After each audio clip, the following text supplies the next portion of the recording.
দর্শক স্বাগত জানাচ্ছি আমাদের নিয়মিত আয়োজন এই সময় অনুষ্ঠানে। সাথে আছি আমি এম এ মানিস। বর্তমান সরকারের শেষ বছর এটি। ক্ষমতাসীনরা চাইছেন সরকারের মেয়াদের মধ্যেই তাদের অসমাপ্ত কাজগুলো শেষ করতে, আর বিরোধী দল চায় তাদের আন্দোলন জোরদার করতে। সেই লক্ষ্যে ঢাকাসহ সারা দেশেই তারা কর্মসূচি দিয়ে যাচ্ছেন। এসব বিষয় নিয়ে আজ আমরা আলোচনা করব। এই সময় অনুষ্ঠানে আমাদের সাথে আছেন নীলুফার চৌধুরী মণি, স্বনির্ভর বিষয়ক সহ সম্পাদক, বিএনপি। স্বাগত আপনাকে।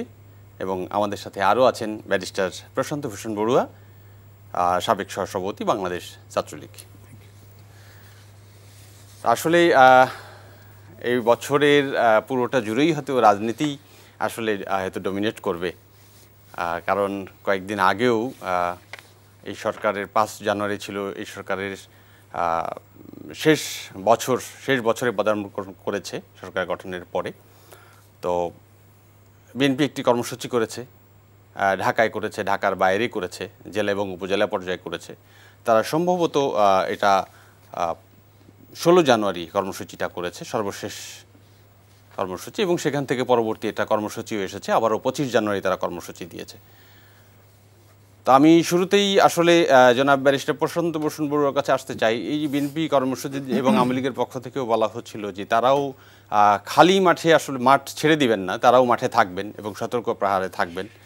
আজকেও আপনাদের দলের সাধারণ সম্পাদক উনি কথা বলেছেন এবং বিএনপির উদ্দেশ্যে বলেছেন যে ওনারা আসলে বড় নেতারা অসুস্থ হয়ে গেছেন এবং ছোট নেতারা আন্দোলনের সুনামির কথা বলছেন।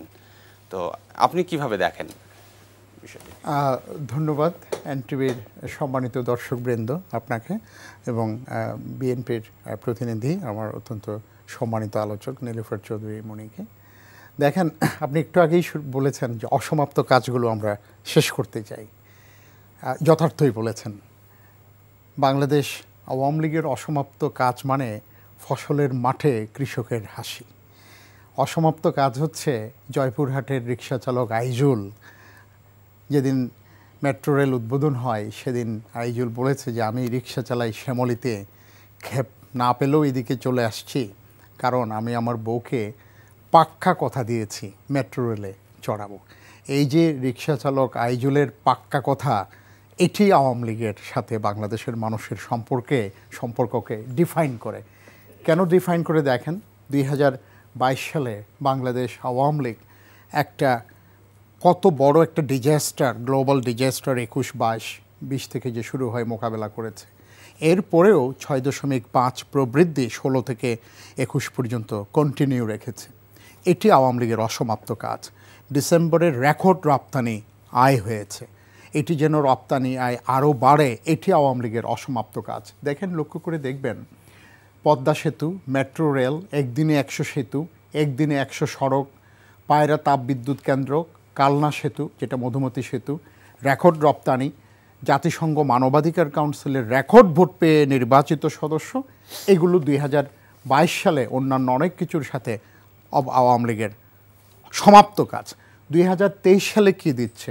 আজকেই 550টি মডেল মসজিদ প্রত্যেকটি উপজেলায় যেটা শুরু হয়েছে, কর্ণফুলী টানেল, 3য় টার্মিনাল হজরত শাহজালাল বিমানবন্দরে, Chattogram Cox's Bazar train line iconic centre, Rooppur পারমাণবিক বিদ্যুৎ কেন্দ্র। আমরা কিন্তু বিদ্যুৎ উৎপাদনে পারমাণবিক যুগে প্রবেশ করছি বাংলাদেশ আওয়ামী লীগের নেতৃত্বে, মাননীয় প্রধানমন্ত্রী শেখ হাসিনার নেতৃত্বে। ঢাকা রংপুর মহাসড়ক, পদ্মা সেতু হয়ে রেল লাইন, এলিভেটেড এক্সপ্রেসওয়ের একটা অংশ, পূর্বাচলে 8 লেন দৃষ্টিনন্দন এক্সপ্রেস হাইওয়ে, আরও 2,40,000 মানুষকে ঘর দেওয়া, ফুড সিকিউরিটি, হেলথ সিকিউরিটি এবং গ্লোবাল ফায়ার পাওয়ারে আমরা মিলিটারি আপনার এবিলিটিতে 40তমতে এসছি এবং আপনার অর্থনীতিতে আজকে পৃথিবীর 35তম বৃহত্তম অর্থনীতি।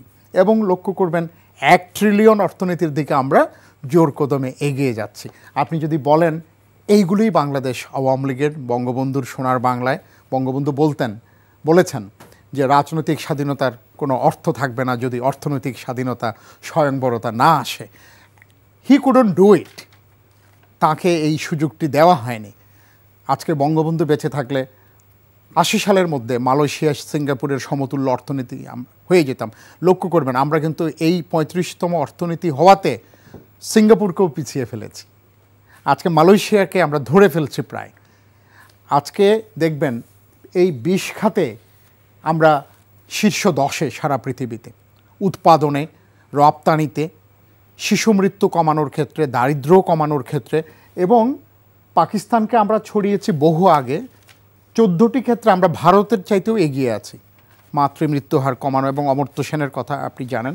সো আজকে দেখেন, আমি পাকিস্তানের প্রতি আমার আমার আমার কোনো বিরাট নাই, তাদের সাধারণ মানুষের প্রতিও। আজকে গতকালকে কিন্তু বিএনপির তরফ থেকে কিন্তু বলা হচ্ছে যে আমরা হয়তো এগিয়েছি অনেক সূচকে, কিন্তু গণতান্ত্রিক সূচকে তো আমরা I am coming to that point. The Democratic dividend যেটা বলে, আওয়ামী লীগ হ্যাজ শোন what can be the consequential benefit for Democratic dividend for the people of Bangladesh. কারণ আজকে এটি প্রমাণিত, আনিস, দেখেন যেখানে গণতন্ত্র আছে, যেখানে গণতান্ত্রিক মেকানিজমগুলো ফাংশন করে, সেখানেই অর্থনৈতিক উন্নতিগুলো এগিয়ে যায়। তো আজকে আপনি যদি ফলাফল দেখেন, আজকে এত দুর্নীতি পদ্মা সেতু হয়ে গেল। আমি আবার আসবো ব্যারিস্টার প্রশান্ত ভূষণ। জি, আমি এটাই বলছি, দিস ইজ আনসাইন্টিফিক। আমি একটু এবার নিরুপম চৌধুরী মনির কাছে যেতে চাই। উনি তো বলছিলেন যে ডেমোক্রেটিক বিভিন্ন ডিভিডেন্ডের কথা প্রসঙ্গ তুলে ধরে বলছিলেন, বাংলাদেশের উন্নয়নের কথা বলছিলেন এবং বিভিন্ন প্রকল্পের কথা বলছিলেন। আপনি আসলে কিভাবে দেখেন এই প্রেক্ষাপটটা? আর আরেকটা বিষয় হচ্ছে যে আপনাদের কর্মসূচি নিয়ে আমি ওনাকেও প্রশ্নটা করেছিলাম যে পরবর্তী কর্মসূচি হয়তো 25শে জানুয়ারি বিএনপির পরবর্তী কর্মসূচি এবং ঢাকা মহানগর এবং উপজেলা পর্যায়ে সমাবেশ এবং মিছিল, এর মধ্যে কি সীমাবদ্ধ থাকবে বিএনপির কর্মসূচি? আপনি সর্বশেষ প্রশ্নের উত্তরটা দিচ্ছি টাইম উইলসে। সবাইকে ধন্যবাদ যারা শুনছেন এবং দেখছেন। আমার প্রতিপক্ষের বন্ধু অনেকগুলো কথা বললো, অসমাপ্ত কাজ কাকে বলে। আমি প্রতিপক্ষ না, আমি সহযোগী প্রতিপক্ষ। প্রতিপক্ষ বন্ধুকে বলতে চাই, বাংলাদেশের অসমাপ্ত কাজ হচ্ছে বাংলাদেশের বৈদেশিক ঋণ এখন কত? $96 বিলিয়ন। রিজার্ভের 4 গুণ। যদি রিজার্ভ থাকে আজকে 23 বিলিয়ন বা 16 বিলিয়ন, তার 4-5-6 গুণ। 11 সালে ঋণ ছিল $27 বিলিয়ন, আজকে $96 বিলিয়ন। এই অসমাপ্ত কাজ যদি আমি তার চেয়ে আরও বাড়ায় তাদেরকে বলি যে অসমাপ্ত কাজ যেটা হলো যে আপনার আইনসম্মতভাবে আড়ি পাতার ব্যবস্থা নেওয়া অসমাপ্ত কাজ, যেটা আপনার ডেইলি স্টার লিখেছিল, ইসরায়েল ভিত্তিক সরবরাহকারীর কাছ থেকে প্রযুক্তির নজরদারির সরঞ্জাম কিনেছেন। সেটার পরে ইসরায়েলি সংবাদ সরকার স্বীকার করে নাই প্রথমে, পরে যখন স্বরাষ্ট্রমন্ত্রী কখন বলেছেন, যখন ইসরায়েলি সংবাদ মাধ্যম স্পেয়ার নামে বিক্রি করেছিল, যে মানে যে যন্ত্রাবলী যেটা দিয়ে আমাদের সমস্ত কথা তারা নিমেষেই নিতে পারে, এটা হচ্ছে অসমাপ্ত কাজ। জনগণকে কুক্ষিগত করে, শুধু জনগণের ভোটটাই নেওয়া অসমাপ্ত কাজ না, শুধু রাতের বেলা ভোট করা এটাই অসমাপ্ত কাজ না, শুধু আপনার পরের দিনের ভোট আগের দিন করাই অসমাপ্ত কাজ না। অসমাপ্ত কাজ হইল গিয়া আপনার এই ধরনের কাজ, যে কাজগুলো অসমাপ্ত কাজ। একটা শ্রমিক লীগের একজন নেতা, নর্মাল একজন নেতার 5 তারকা হোটেল, আপনার হলিডে ইন 550 কোটি টাকার, হ্যাঁ, তো এখনও যেটা 550 কোটি টাকা ঋণ, খেলাপি ঋণ, আলম আহমেদ নাম। অসমাপ্ত কাজ হলো আপনার এই যে নজরদারির যেটা বললাম প্রযুক্তি। অসমাপ্ত কাজ হলো শুধু বেগমপাড়া, কানাডার আমেরিকার বেগমপাড়ায় না, সঙ্গে যোগ হয়েছে দুবাই, সঙ্গে যোগ হয়েছে লন্ডন। দুবাইতেই 456 জন বাংলাদেশের সম্পত্তি কেনার খবর অনুসন্ধানে 4 সংস্থাকে নির্দেশ হচ্ছে হাইকোর্টের। এগুলো হলো আওয়ামী লীগের অসমাপ্ত কাজ। এই অসমাপ্ত কাজের সঙ্গে আমি যদি বলতে চাই যে বাংলাদেশের মূল্যস্ফীতি গভর্নমেন্ট যা বলতে চায় না সেটা কত, সেটা কেউ জানে না। অসমাপ্ত কাজ হচ্ছে জনগণ এখন প্রতিদিন তার খাদ্য তালিকা থেকে মাংস কমিয়ে দিয়েছে, যেটা যারা সপ্তাহে 3 দিন খেত এখন 7 দিনে একবার খেতে পারে কিনা সন্দেহ। অসমাপ্ত কাজ হচ্ছে মানুষ যে মোটা চাল খেত সে একবেলা খাবার কমিয়ে দিয়েছে, যে চিকন চাল খেত সে মোটা চালের ধাবিত হয়েছে। অসমাপ্ত কাজ এরকম আমি কতগুলো বলবো, যে এফবিসিসিআই লোনের কিস্তি দিতে পারবে না ব্যবসায়ীরা, তারা জানিয়েছে আরো 6 মাস পিছিয়ে দিতে হবে। অসমাপ্ত কাজ মন্ত্রী তো বলেছেন যে আমাদের রেমিটেন্স প্রবাহ, এটা আজকেই বলেছেন উনি, নাকি বলেছেন যেটা বেড়েছে আগের তুলনায় বেড়েছে। এবং আমার কথা হচ্ছে, আপনার কথাই যদি ধরি, মন্ত্রীর কথা যদি ধরি, মন্ত্রীরা কি শুভঙ্করের দেশে বাস করে যে উনি বলছে রেমিটেন্স বেড়েছে আবার আমি এলসি খুলতে পারছি না? আমার যে সন্তানরা বাংলাদেশ থেকে বিদেশ পড়ালেখা করে তাদের মা বাবারা তাদেরকে টাকা পাঠাতে পারছে না। ট্রাস্ট ব্যাংকে এরকম একটা সার্কুলেশন আসছে যে $5,000 উপরে কোনো তাদের সন্তানদের তারা টাকা পাঠাতে পারবে না। ট্রাস্ট ব্যাংক কারা থাকে, কারা ওইখানে লেনদেন করে আপনি নিশ্চয়ই জানেন। তারা যদি তাদের সন্তানদেরকে পড়াইতে পাঠায়, তাদের ফাইলে যদি টাকা পাঠাতে না পারে, আপনার যদি বাংলাদেশে এলসি, বাংলাদেশ ব্যাংকের গভর্নর যেখানে বলেছিলেন জুন জুলাইতে উনি ক্ষমতা নিয়ে যে নভেম্বরের দিকে এলসির প্রবলেমটা সলভ হয়ে যাবে, সেখানে উনি অ্যাগেইন নভেম্বরে আবার বলেছেন জানুয়ারির দিকে সলভ হয়ে যাবে। আজকে জানুয়ারির 17 তারিখ। আপনি নিজেই বলেন যে এইটা হলো এই ধরনের অসমাপ্ত কাজ। আমি এখন জিডিপি গ্রোথ ধরবো, নাকি আমি এলসি খুলতে পারছে না কিংবা ডলারের এই অবস্থা, অথবা আমি যদি যেটা শুনেছি যে 1 লক্ষ কোটি টাকা মানি প্রিন্টিং পুনরায় তলাবিহীন ঝুড়িতে বাংলাদেশকে পরিণত করার যে চালনাটা হচ্ছে, সেইখানে কি আমি অসমাপ্ত কাজ বলতে পারি না? অবশ্যই আমি বলতে পারি। আমরা আলোচনার আগে ছিলাম জনাব নীলুফার চৌধুরী মনির কাছে, অসমাপ্ত কথাগুলো আওয়ামী লীগের বলছিলাম, ওনার কথার পরিপ্রেক্ষিতে আমি বাকিগুলো দুই একটা বলি যে আওয়ামী লীগের আরও অসমাপ্ত যে কাজগুলো আছে সেটা হলো ব্যাংক তো দেউলিয়া প্রায় সবগুলো হয়ে গেছে, বাকি যে কয়েকটা আছে সেটাও দেউলিয়া করা। এবং তাদের অসমাপ্ত কাজ এরকম যে কোনো একজন বলেছিলেন যে ওবায়দুল কাদের সাহেব যখন মঞ্চতে ভেঙে পড়ে গেলেন যে একটা মঞ্চ পর্যন্ত যারা চুরি দুর্নীতি ছাড়া বানাতে পারে না, সেই স্মার্ট বাংলাদেশ অসমাপ্ত, স্মার্ট বাং নট বাংলাদেশ, বাং বলার সাথে সাথেই উনি পড়ে গিয়েছিলেন। অসমাপ্ত কাজের ব্যাংকের ভল থেকে চুরি থেকে শুরু করে কোমলমতি বিদ্যার্থীর বইয়ের লেখাটা পর্যন্ত আওয়ামী লীগ চুরির মধ্যেই আছে।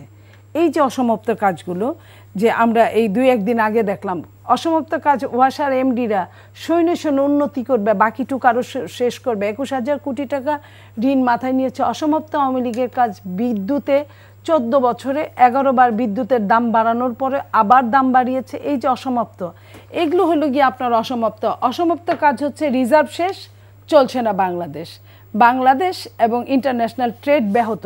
এই যে অসমাপ্ত, এটা কিন্তু আমি যদি এক বর্ণ মিথ্যা বলে থাকি, আমি যে কোনো অপরাধ করলে আমি মাথা পেতে নিব শাস্তি।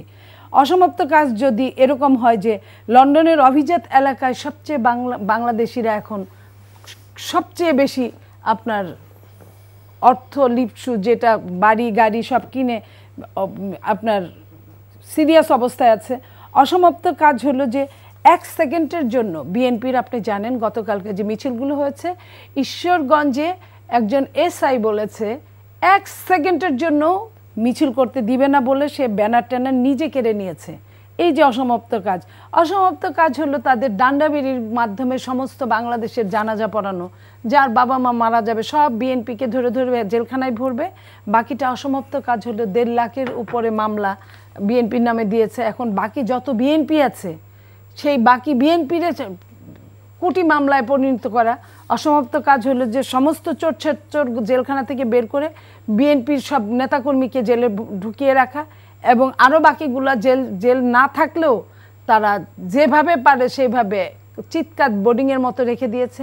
বাকি যদি আরও থাকতো সেটাও করা, সেটা না করাটাই হচ্ছে তাদের অসমাপ্ত কাজ। বিএনপির পিন্ডি চটকানো শেষ পর্যন্ত ভাবে, এটাই হচ্ছে তাদের অসমাপ্ত কাজ। এরকম অসমাপ্ত কাজ আমি বলে আপনাকে শেষ করতে পারবো না। অসমাপ্ত কাজ হলো গিয়ে আপনার আমি আপনি ওনার সময় দিয়ে আমি অসমাপ্ত শেষ তো নাই। এই যে গোলাপের পাপড়ির গন্ধ শুকতে মানুষ যায়, কিন্তু গোলাপের কাটা, এই যে গোলাপ সাহেবরা, এমপি গোলাপ সাহেবরা, অসমাপ্ত কাজ হচ্ছে হঠাৎ এমপি হয়ে হঠাৎ গাড়ি শত কোটি টাকার, 1000 কোটি টাকার আমেরিকা কানাডায় গাড়ি বাড়ি করা।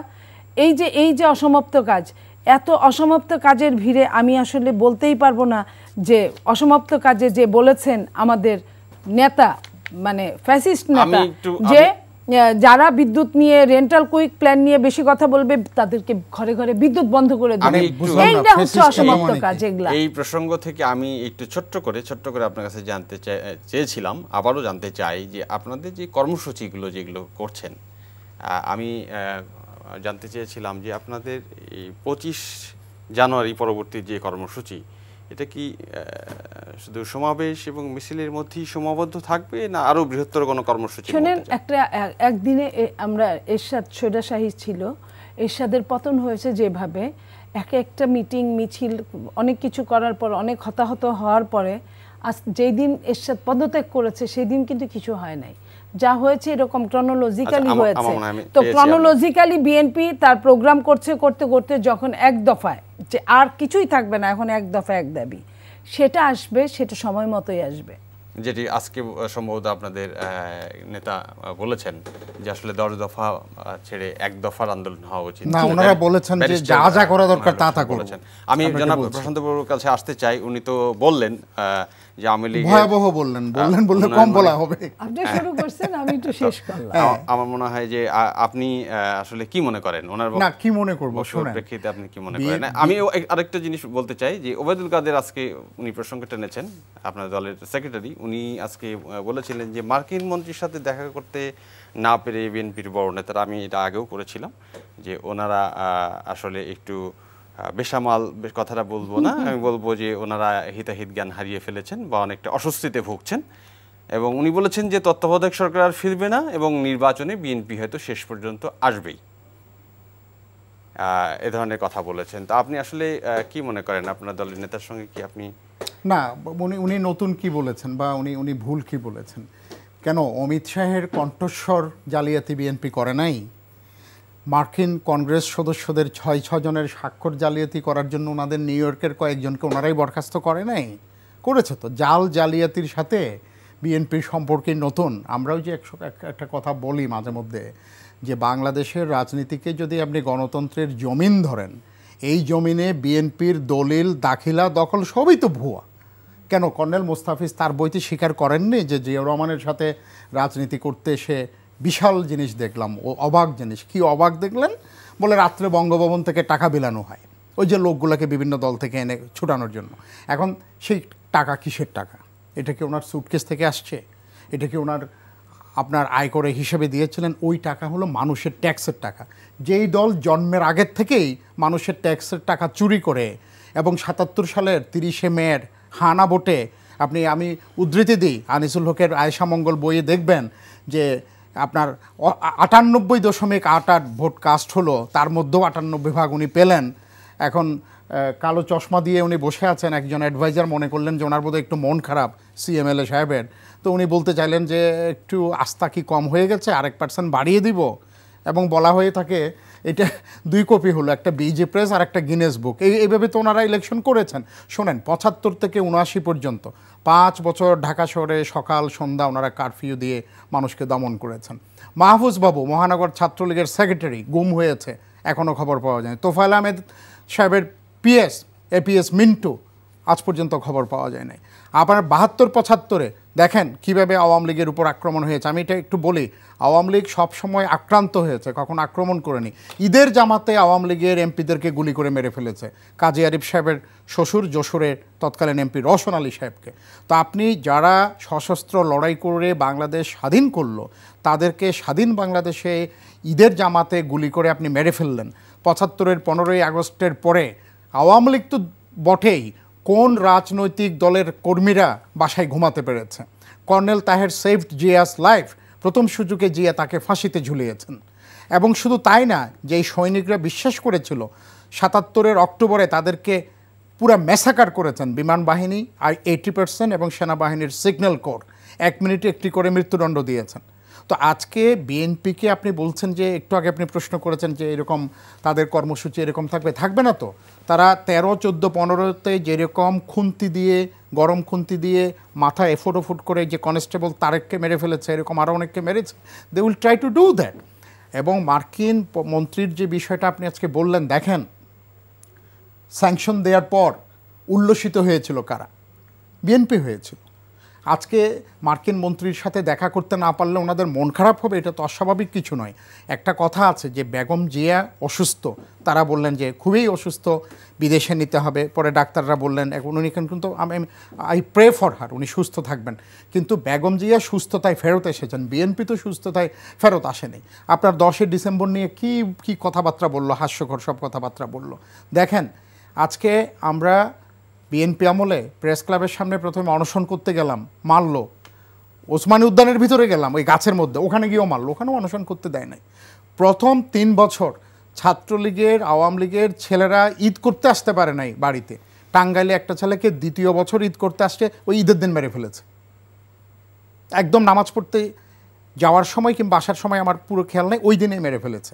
তো আজকে আপনি হয়তো বলবেন বা অনেকেই বলে আমাদেরকে যে ভাই বিএনপি এত খারাপ কাজ করেছে বলেই তো মানুষ আপনাদেরকে সমর্থন দিয়েছে, তা আপনারা বিএনপির সাথে আরেকটু ভালো আচরণ করেন, স্পেস দেন। আমি সোজা কথাই বলি, 2015 সালের 19শে জানুয়ারি সোহরাওয়ার্দী উদ্যানে বাংলাদেশ আওয়ামী লীগের সমাবেশে মাননীয় প্রধানমন্ত্রী বলেন নাই বেগম জিয়াকে যে খুনি জামাত শিবিরকে ছেড়ে আসেন, গণতান্ত্রিক রাজনীতিতে দল পুনর্গঠন করেন, যেভাবে সাহায্য লাগবে দিব।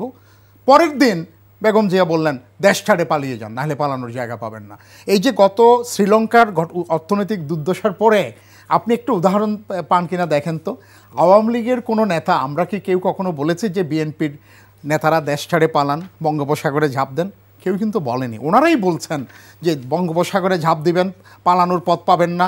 এবং সেদিন ওনাদের মহাসচিব সিলেট থেকে বললেন যুদ্ধ শুরু হয়ে গেছে। কিসের যুদ্ধ? বাংলাদেশের মানুষের বিরুদ্ধে আপনারা আবার যুদ্ধ করবেন? এই মেট্রো রেল, পদ্মা সেতু, এত বড় বড় অর্জন, এগুলোর বিরুদ্ধে আপনারা যুদ্ধ করবেন? আর বাংলাদেশের মানুষ সেই যুদ্ধে আপনাদেরকে একেবারে হাত দিয়ে বরণ করে নেবে যে আসেন আমাকে মারেন, আমার অর্জনগুলো ধূলিসাৎ করেন। আমির খসরু মাহমুদ চৌধুরী, উনি সিনিয়র নেতা, আই ডু রেসপেক্ট, উনি বললেন অপেক্ষা করেন, যে কোনো মুহূর্তে আওয়ামী লীগের মৃত্যু সংবাদ পাওয়া যাবেন। এগুলো কী ধরনের উস্কানি? তো আজকে যে বিএনপির কর্মসূচির সাথে আওয়ামী লীগ বা অন্যান্য দল যদি অপর স্থানে সমাবেশ করে, খুব স্বাভাবিক তো সেটি, কারণ বিএনপিকে বিশ্বাস করে আপনি বারবার ঠকবেন। একটা কথা একটুবারে আমি শেষ করে নিই, নীলুফার আপা বললেন, শোনেন, ইউকেতে 1 অক্টোবর থেকে শুধুমাত্র বিদ্যুৎ এবং গ্যাসের মূল্য বৃদ্ধি হয়েছে 67%। 24 বছরের মধ্যে সর্বোচ্চ মূল্যস্ফীতিতে আছে। 34% মানুষ গত প্রায় 8 মাস ধরে ক্রেডিট কার্ড ভাঙাচ্ছে দৈনন্দিন খাবার কেনার জন্য।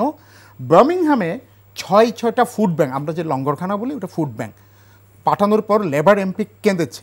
আপনার বিশ্ববিদ্যালয় টিচিং অ্যাসিস্ট্যান্টরা বিশ্ববিদ্যালয়ের চাকরি ছেড়ে সেন্সবাড়িতে যাচ্ছে বেশি আওয়ারের জন্য। কষ্ট কে না করছে? আমি বলছি না যে আমরা খুব সুখে আছি, আমরা খুবই কষ্টে আছি, আমাদের মানুষ সংগ্রাম করছে, কিন্তু এই কষ্টে আওয়ামী লীগের এই কষ্ট থেকে উত্তরণের জন্য আমাদের অংশীদারিত্ব আছে। কোথায় অংশীদারিত্ব আছে দেখেন, আমরা 1 কোটি পরিবারের 5 কোটি মানুষকে সাশ্রয়ী মূল্যে 2021 সালেই খাবার বিতরণ করেছি। 1,33,054টি কার্ডের মাধ্যমে 1,330 মেট্রিক টন চাল বিতরণ হয়েছে। 2009 সালে আওয়ামী লীগ যখন দায়িত্ব নেয়, বাই জিডিপি ছিল 102 বিলিয়ন, এটি 21 সালে 416 বিলিয়ন হয়েছে। মাথাপিছু আয় ছিল 702 মার্কিন ডলার, এখন 2800 ছাড়িয়ে গেছে। অথচ এই বাংলাদেশ টিকে থাকা নিয়ে আপনি দেখবেন 1976 সালে ইন্টারন্যাশনাল ইকোনমিক অ্যাসোসিয়েশনের প্রেসিডেন্ট অস্টিন রবিনসন বলেছিলেন যে বাংলাদেশের এই $90 থেকে $900 নিতে মাথাপিছু 90 বছর থেকে 120 বছর লাগবে। এটা সে বলেছেন। কিসিঞ্জার বলেছেন বটমলেস বাস্কেট। আজকে look, salute to the people of Bangladesh. আমি বলবো না একা আওয়ামী লীগ করেছে, but Awami League is in the steering wheel. আজকে দেখেন, ওই ভদ্র মহিলার কথা আমি ভুলতে পারবো না, উনি বলেছেন যে জীবনের 40 বছর ঈদ করেছেন মানুষের ঘরের বারান্দায় পেছনে, কারণ নিজের ঘর ছিল না। আজকে জমির মালিকানা সহ ওনারা ঘর পেয়েছেন।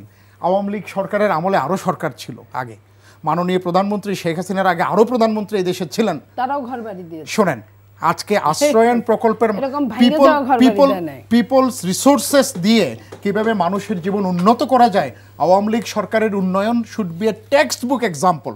আজকে আপনি দেখেন না, আমরা এখন 35তম অর্থনীতি, তো আপনার বোস্টন কনসাল্টিং গ্রুপ কি বলেছে, 1 ট্রিলিয়নের দিকে আমরা ধাবিত হচ্ছি।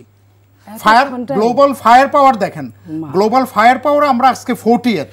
আজকে আমরা অর্থনীতিতে ভালো করছি, কৃষি উৎপাদনে ভালো করছি, সামরিক শক্তিতে ভালো করছি। বিএনপি এই অসমাপ্ত কাজ আমরা শেষ করব, 1 ট্রিলিয়নের অর্থনীতিতে যাব। ঠিক আছে, বিএনপির না হয় শকুনের চোখ, বুঝলাম, কিন্তু বাংলাদেশের মানুষের প্রতি আপনারা বৈরিতা করবেন। তো আলোচনা করছিলাম রাজনীতি নিয়ে, জনাব প্রশান্ত ভূষণ বড়ুয়া বলছিলেন একটা সংকটের কথা বলছিলেন, উনি বৈশ্বিক সংকটের কথা বলছিলেন, উনি লন্ডনের উদাহরণ টেনেছেন এবং সেই ক্ষেত্রে বাংলাদেশের কথাও বলেছেন। তো জনাব নীলুফার চৌধুরী মনি, আপনার কি মনে হয় যে আমরা এই সংকটের মধ্যে কেমন আছে মানুষ, কেমন আছে আমরা, কেমন আছেন দলীয় নেতা? শোনেন, সংকট তো এটা সৃষ্ট, বাংলাদেশের সৃষ্ট সংকট, যে ভোটবিহীন সরকার সৃষ্ট সংকট সৃষ্টি করেছে। সেই সৃষ্ট সংকটে যে কথাগুলো প্রশান্ত ভূষণ বড়ুয়া বললেন, আমি অবাক হয়ে শুনলাম যে উনি মেট্রো রেল নিয়ে আইজুলের কথা বললেন, পাক্কা কথা বউকে দিছে। কি বলছে? বউকে মেট্রো রেলে চড়াবেন একদিন। এটা একটা বড়দের রাইড হিসেবে উনি প্রমাণ করেছেন।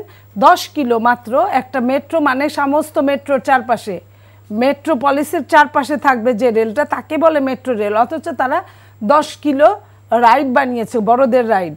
সেই বড়দের রাইডে যে একজন রিক্সাওয়ালা, সে কোনোদিনই আর মেট্রো রেলে উঠবে না, কিন্তু তার বউকে একবেলা মেট্রো রেলে উঠাবে। এটা যে কোনো মানুষের একটা শখ থাকতেই পারে। তার মানে কি, এটা জীবনের জন্য প্রয়োজন না, এটা শখের জন্য প্রয়োজন। ওনারা জীবনের জন্য এই মেট্রো রেল বানায় নাই, ওনারা শুধু ওই দৃশ্যপটে উন্নয়ন দেখানোর জন্য এখানে একটু ডট ডট, ওইখানে একটু ডট ডট, ওইখানে উড়াল সেতু একটা তুলে দিয়ে সারা নিচে খালি জ্যাম আর জ্যাম। এইখানে অপরিকল্পিত ঢাকা কি বানাইছে, চট্টগ্রাম কি বানাইছে, আধা ঘন্টা বৃষ্টি হলে গাড়ির মাথা পর্যন্ত ডুবে যাচ্ছে, পানিতে সয়লাভ হয়ে যাচ্ছে। আগেও পানি হতো 3-4 ঘন্টা বৃষ্টির পরে 1 হাঁটু, কিন্তু এখন গাড়ি পর্যন্ত ডুবে যাচ্ছে। এই হচ্ছে তাদের উন্নয়নগুলো। আর এই যে মার্কিন মন্ত্রীর সাথে দেখা করতে না পারা, বিএনপি তো চাইনি দেখা করতে। আপনারা কোথাও দেখেছেন যে বিএনপি হন্য হয়ে ঘুরছে মন্ত্রীর সঙ্গে দেখা করতে? আপনার যারা গোয়েবলসের থিওরি সারাদিন মুখস্থ করে, তারাই বলে অমিত শাহের কণ্ঠ নকলের কথা বলে। যারা নিজেরাই কাজগুলো করে সিদ্ধহস্ত, অমিত শাহ কী করেছিল ইতিহাসে একদিন বলে দিবে। ক্ষমতা, সময়টা যেহেতু তাদের, তারা যেভাবেই হোক জিও পলিটিক্সকে হাতে নিয়েছে শুধুমাত্র চেয়ারটা হাতে রাখার জন্য। সমস্ত কিছু তারা পার্শ্ববর্তী দেশগুলোকে দিয়ে দিয়েছে, দিয়ে তারা বড় বড় কথা বলছে। বিএনপি কখনো মিথ্যা রাজনীতি করে না। সেই দিন যে ঘটনা ঘটেছিল এটা 100%, 100-তে 100% সত্য, কিন্তু তাদের উপায় ছিল না বলেই তারা কোনো একটা যে দলের কাছ থেকে বাংলাদেশে তাদের লোক 8 থেকে 10 লাখ লোক বাংলাদেশে কামাই করে বছরে $11 বিলিয়ন নিয়ে চলে যাচ্ছে, যেখানে $13 বিলিয়ন বাংলাদেশি এই বিদেশের থেকে অর্জব করে মানুষ ইনকাম করে বাংলাদেশে রেমিটেন্স পাঠাচ্ছে। সেই রেমিটেন্স যারা নিয়ে যাচ্ছে তাদের জন্য একবেলা 1 ফোঁটা মিথ্যা কথা বললে কিচ্ছু আসে যায় না। তো এটা সময়ই বলে দিবে। আর বই সম্পর্কে উনি বললেন, মুস্তাফিজের বই সম্পর্কে, আমি যদি তাজউদ্দিনের মেয়ে শর্মিলা আহমেদের বইয়ের কথা বলি তাহলে তো কত কথাই বলতে পারি। আমি যদি সেই সাবেক আওয়ামী লীগের স্বরাষ্ট্রমন্ত্রী ব্রিগেডিয়ার রফিকের, মেজর রফিকের কথা আমি বলতে পারি, তার বইয়ের কথা। আমি যদি সুধা সদনের মালিক যে বই লিখেছে তার কথা বলতে পারি, তাহলে আমি অনেক কথা বলতে পারি। কিন্তু আমি মানুষের, রাজনীতিবিদদেরকে আমি রাজনীতিবিদের দৃষ্টিতে দেখি বলেই আমি কে কি বললো সেটা আমি সবখানে এটা বলতে চাই না। ওনারা ভোট নিয়ে এত কথা বলে। আরে আপনার জিয়া রহমানের সময় কত ভোট হয়েছে, হা ভোট হয়েছে, না ভোট হয়েছে, কত ভোট হয়েছে, এত কথা বলে। 110% এই বেলাও মরা মানুষ যে দেশে ভোট দিয়ে যায়, তাও 1-2 মরা মানুষ না, শত শত হাজার হাজার মরা মানুষ ভোট দিয়ে যায় এই দেশে রাতের বেলা। এবং আপনি দেখবেন যে যেখানে কবরস্থানে পর্যন্ত এখন আওয়ামী লীগ পোস্টার লাগায়, কারণ মরা মানুষ ভোট দেয়। 100% ভোটের জায়গায় 110%, 120% এরকম শত শত সেন্টারে ভোটের ব্যবস্থা, যে ভোট যা তার চেয়ে বেশি হয়ে গেছে। তো তাদের লজ্জা নাই, 2 কান কাটা। তো তারা লজ্জাটা কোথা থেকে থাকবে? শিক্ষা, সাম্য সবকিছু রাস্তার এক পাশে রেখে। বর্তমান নির্বাচন কমিশন তো এরকম একটি নির্বাচনের সময় তো গায়েবান্ধায় বন্ধ করে দিয়েছিল তাদের। তো এই জন্যই বললাম যে তারা দোকান কাটা রাস্তার মাঝখান দিয়ে যায়। আপনার মনে করেন যে স্যাংশনের কথা বলছে, স্যাংশন কি বিএনপি চাইলে, আমেরিকা কি এত বোকা? বিএনপি চাইলে স্যাংশন দিবে, আর বিএনপি চাওয়ার বা না চাওয়ার কি আছে? স্যাংশন পাওয়ার পরে কি হয়েছে? ভয়ে তো আপনারা কাপড় চোপড় ভিজিয়ে ফেলেছেন। কারণ আপনারা নিজেরা এখন কি বলেছেন, আপনারা বোঝানোর চেষ্টা করেছেন আমরা আগের চেয়ে ভদ্র হচ্ছি। তার মানে আমরা কি আনসিভিলাইজড ছিলাম? আমরা যাকে তাকে মারতাম, আমরা ভদ্র হয়েছি। আপনারা আমেরিকার মন্ত্রীকে বুঝিয়েছেন, বুঝানোর পরে আমেরিকার মন্ত্রী বলেছে হ্যাঁ আমরাও দেখেছি আপনারা ভদ্র হয়েছেন। কিন্তু স্যাংশন যেটা দেওয়া সেটা তো আসবেই, যখন আসার তখন আসবে। যখন যা করার। আমেরিকা এমন একটা দেশ, একটু আগে এটা আমরা অনলাইনে দেখছি, সেখানে এমজে আকবর উনি বলেছেন যে বাংলাদেশে আমেরিকার নিষেধাজ্ঞা বাড়লে ভারত তার ভূমিকা রাখবে। এমজে আকবর বলেছেন এটা কলকাতায় সম্ভবত। শোনেন, ভারত তো এর আগে কি বলেছিল, আমি আপনার কথা বলি। ভারত এর আগের ইলেকশনে বলেছিল দিল্লির চোখ দিয়ে যেন আমেরিকা বাংলাদেশকে দেখেছে, কিন্তু এইবার কি ভারত কিছু বলছে? ভারত কিছুই বলছে না। তারা কি, আমেরিকা কি আমাদের প্রয়োজন আমাদের দেশে আসে? এইটুকু লেখাপড়া যাদের, যে দেশের নেতা নেত্রীদের থাকে না, তাদের কিছুই বলার নাই। আমেরিকারা আসে তাদের নিজের প্রয়োজনে, কখন কাকে কি করবে, নিজের ইন্টারেস্ট কতটুকু আছে, এই ইন্টারেস্টকে ফুলফিল করার জন্য যখন যেটুকু দরকার, যখন যেটুকু ভারতের দিল্লির চোখ দিয়ে দেখার দরকার ছিল, আমেরিকা ততক্ষণ পর্যন্ত দিল্লির চোখ দিয়ে দেখেছে। আমার ধারণা, আমার 2 কলম পড়ালেখা বলে এখন আর দিল্লির চোখ দিয়ে আমেরিকা দেখলে আমেরিকার জীবন চলবে না। সো তার নিজের চোখ দিয়ে দেখার জন্য কিন্তু এখন এই যে লু বলেন, হাই বলেন, তারা কিন্তু সবাই আসছে। এবং তাদের কতটা খুশি করলেন বিদেশিরা, এইসব ফরেনাররা আপনার একটা মানুষকে, একটা প্রাণীকে পিষে মেরে ফেলে বলে সরি। তাদের এই সুন্দর ভাষাটার জন্যই তারা বিখ্যাত। তারা একজনের গলা কাটবে আর বলবে সরি। তো এই জন্য তাদেরকে, তাদের বিহেভিয়ারের বাইরে আমরা কিছুই বলতে পারি না যে আমাদের জন্য আগামীকাল কি অপেক্ষা করছে। এবং সেটা অপেক্ষা করলে, আওয়ামী লীগের জন্য যদি খারাপ কিছু অপেক্ষা করে, আমার জন্য ভালো কিছু অপেক্ষা করবে না। আমার স্টাডিতে তাই বলে। কারণ তারা যখন যে দেশে, আপনি যদি তাকিয়ে দেখেন, সাদ্দামকে যখন শেষ করলো আমেরিকা, তখন কি খালি সাদ্দাম একাই শেষ হয়ে গেল? পুরা ইরাকটাই ধ্বংস হয়ে গেল। যখন গাদ্দাফিকে শেষ করলো, তখন কি শুধু গাদ্দাফি শেষ হয়ে গেল? পুরা লিবিয়াটা ধ্বংস হয়ে গেল। এরকম আমেরিকা যেদিকে চোখ দেয়, ওইদিকে অন্য কিছু আর দরকার পড়ে না। আমরা যে যত কথাই বলি না কেন, এই 2 দিনের দৌড়ঝাঁপ দেখে মন্ত্রী মিনিস্টারদের বুঝলাম যে তাহারা কি বলিতে চায় এবং তাহারা কি বলিতেছে। তো এই যে বলিতেছে আর বলিতে চায়, তাদের এত সুখ বিএনপির সঙ্গেই তারা দেখাইতে পারে, মোল্লার দৌড় মসজিদ পর্যন্ত। এর বাইরে তাদের সুখটা দেখাইতে পারে না। এটা বুঝতাম যদি কি সালমান এফ রহমানের বাসায় দাওয়াতটা না খেত। তার বাসায় দাওয়াত খাওয়ার মতো তো এত দুনিয়ার এত মন্ত্রী মিনিস্টার সারা বিশ্বের আসতেছে, কোনোদিন আমি পড়ি নাই যে ওই বাসায় দাওয়াত খাইতে গেছে। হঠাৎ করে ওই বাসায় দাওয়াত খাওয়ার মধ্যে কি থাকলো? এবং কোনো আমেরিকানকে আর আগে দেখি নাই পররাষ্ট্রমন্ত্রীর বাসায় গিয়া ব্যক্তিগতভাবে দাওয়াত খায়।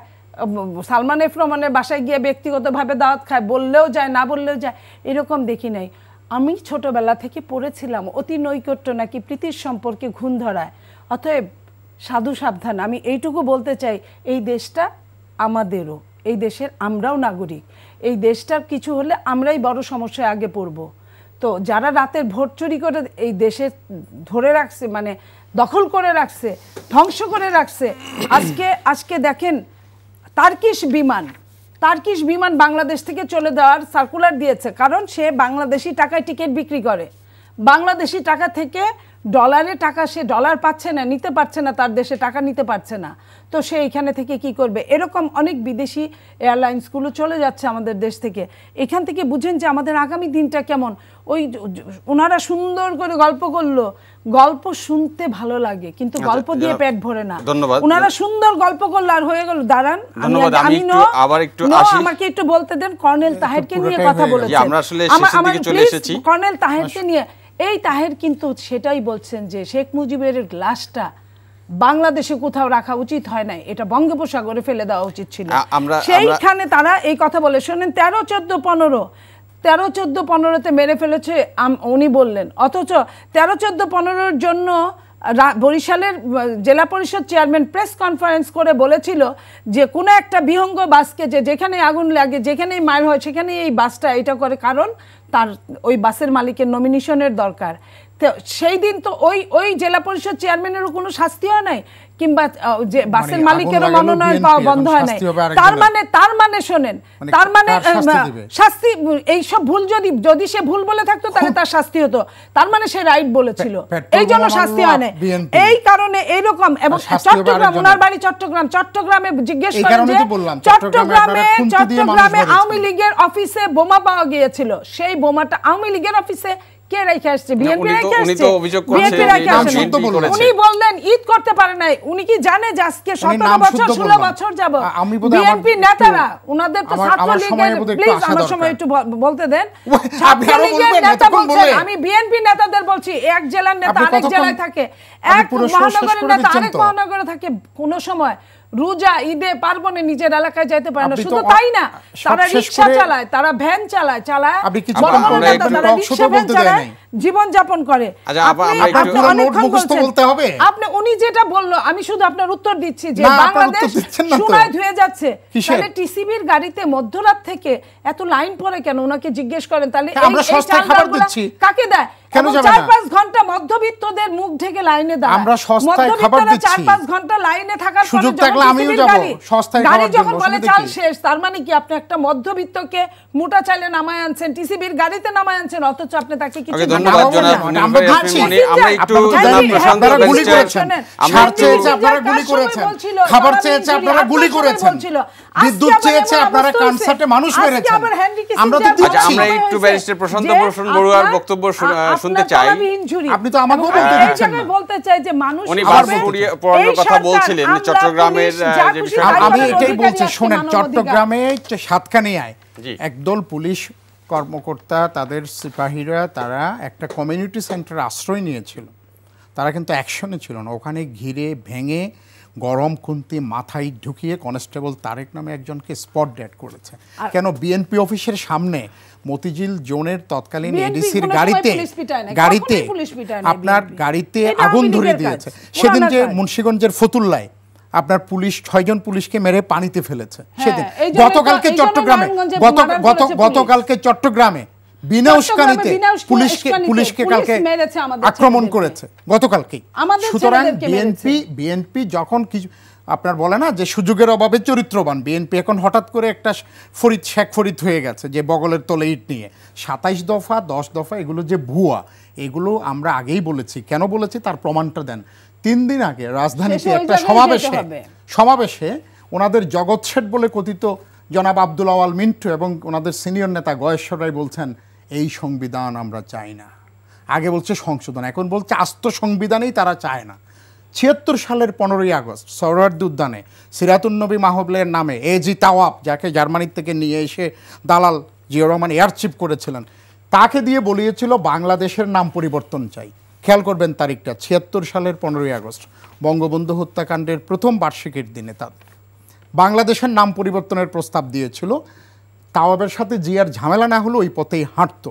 কারণ আপনি লক্ষ্য করে দেখেন এত বছর পরে ঠিক এই 27 দফা বলে একটু ভণ্ডামি করলো এবং 27 দফা শোনেন, 27 দফা আমরা বলেছি না, 27 দফা আমরা বলেছি যে শয়তানের হাতে লেখা ফেরেশতার জবানবন্দি, এটা পড়লে তাই মনে হয়। হুমায়ুন আজাদ স্যারের প্রবাদ থেকে একটু ধার করেই বললাম। কারণ ওনারা যা কিছু বলেছেন ওখানে, ওনারা যা কিছু বলেছেন তার কিছু বিশ্বাস করেন না। কেন করেন না? আপনি 27 দফার প্রতিটি দফায় দেখবেন মুক্তিযুদ্ধের চেতনা প্রতিষ্ঠা করবে বিএনপি। বলেন এবার, বীর উত্তম মিলিটারি ট্রাইব্যুনালগুলোতে মুক্তিযোদ্ধাদের শাস্তি দিয়েছে মৃত্যুদণ্ড, বীর বিক্রম শাস্তি দিয়েছে 20 বছর, বীর প্রতীককে শাস্তি দিয়েছে। যে যত বড় মুক্তিযোদ্ধা, না না আমি আপনাকে ডিস্টার্ব করিনি, আপনি আমাকে ডিস্টার্ব করবেন না, আপনার কথা আমি আপনাকে বলতে দিয়েছি, আপনি আমাকে ডিস্টার্ব করবেন না। এটা কোনো ভদ্রলোকের কাজ না, না দিয়েছি। শোনেন, এরকম শোনেন, আপনি সুযোগ নিচ্ছেন। শোনেন, যে যত বড় মুক্তিযোদ্ধা তার তত বড় শাস্তি বিএনপি আমলে। দেখেন আজকে ব্রিগেডিয়ার মহসিন থেকে শুরু করে তাদের কাউকেই, যে আপনার মেজর জেনারেল ইব্রাহিম এখন ওনাদের জোট সঙ্গী, তিনি ডিফেন্স কাউন্সিল ছিলেন আর্মিতে, উনি বলেছেন পরে যে তাদেরকে অত্যাচার করে, অবর্ণনীয় অত্যাচার করে জবানবন্দিতে স্বাক্ষর করতে বাধ্য করা হয়েছে সমস্ত মুক্তিযোদ্ধা অফিসারদেরকে নিশ্চিহ্ন করার জন্য। আজকে আপনি লক্ষ্য করে দেখবেন তারা বলছে দুর্নীতির বিরুদ্ধে জিরো টলারেন্স। তারেক রহমান দুর্নীতির দণ্ডপ্রাপ্ত হওয়ার পরেই ওই ধারা বিলোপ করে নির্বাচন কমিশনে দুর্নীতির দণ্ডপ্রাপ্ত না, বলেন যে কালের প্রেক্ষাপটে তারেক রহমানকে ভয় পায় যে এই দেশের ভাই, দুর্নীতিবাজরা সবাই ভয় পায়। নো, তারেক রহমানকে ভয় পায় বলে বোমা হামলাকারীকে সবাই ভয় পায়। ওই বিদেশে জীবন যাপন করতে হচ্ছে কষ্ট করে। দুর্নীতিবাজরা ভয় কেন পায়? আজকে আপনারা বাধ্য করেছেন কারণ বিনা ভোটে সরকার গঠন করবেন। বিনা ভোটে সরকার গঠন করবেন কারণ আপনারা তাই করেছেন। আপনি কিন্তু আমাকে এই যে আবার ভদ্রলোকের চুক্তি বন্ধ করতেছেন।